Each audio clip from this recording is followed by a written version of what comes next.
Welcome. I'm Jarina Nkwazi, and here's what you can expect in this week's bulletin. Transnet suspends employees over wildcat go-slow at ports. Grabo farm workers' strikes end after more than 2 months. Nahar will campaign against retrenchments in public sector. Belgium has upheld the conviction of trade unionists. SACU, RCL Foods have signed wage settlement agreements. NUMSA receives retrenchment notice from ArcelorMittal. And NUMSA prepares to meet with auto employers for the second round of wage talks. For all this and more, stay tuned.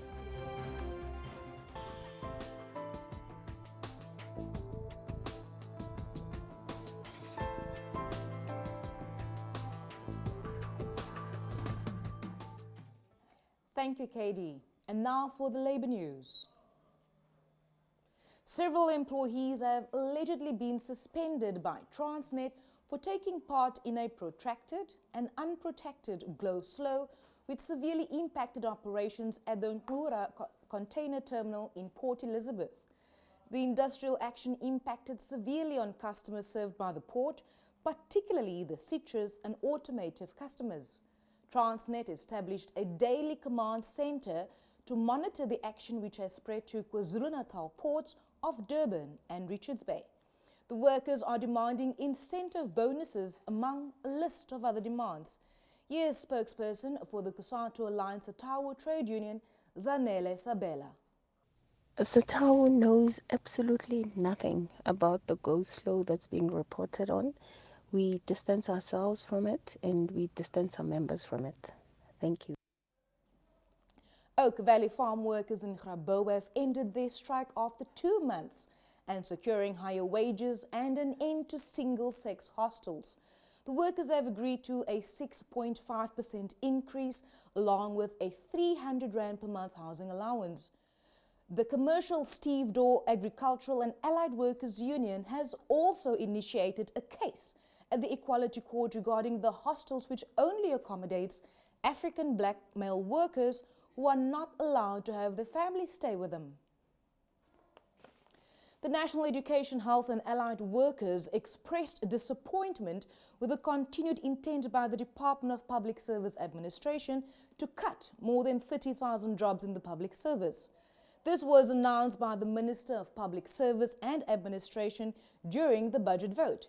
The DPSA intends introducing a voluntary severance package that is meant to reduce the wage bill by more than 20 billion Rand through elimination of 30,000 public servants between the age of 55 to 59 years.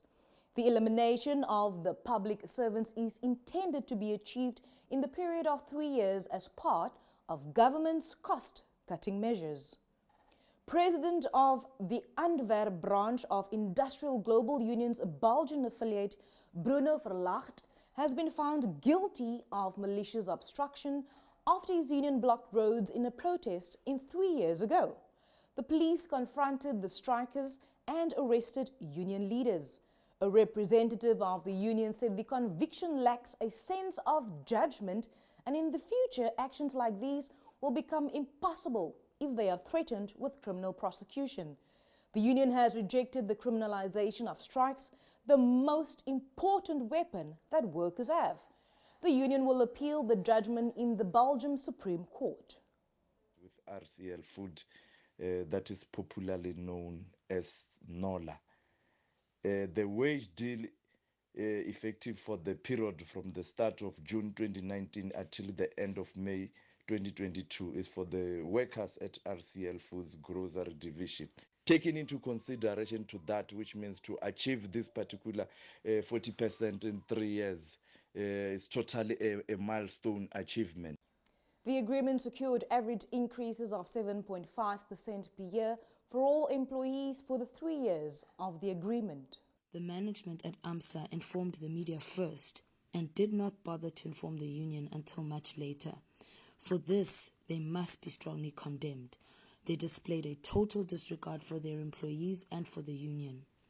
In the retrenchment letter, AMSA says that it cannot estimate exactly how many employees can be affected. It makes no reference to the possible number of employees who might lose their jobs as a result of this decision. And yet, in the press release to the media, they are already estimating that in excess of 2,000 jobs may be lost. It is clear that AMSA has already gone ahead of the consultation process and made a determination of the number of workers who will be affected. NUMSA will be meeting with the company to minimize the number of jobs that will be lost.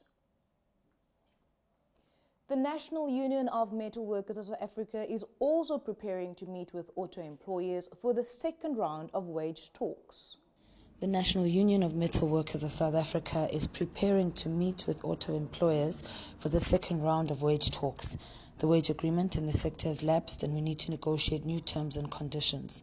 Last week we met employers for 2 days for the first round of wage talks. Unfortunately, we're still very far from finding each other. We submitted a detailed list of 19 demands which is based on the needs of our members to improve their wages and conditions. Employers did not engage meaningfully with each of the demands. And that brings us to the end of our weekly labour news. I'm Jurina Nkwazi. Till next week, over to you, Katie.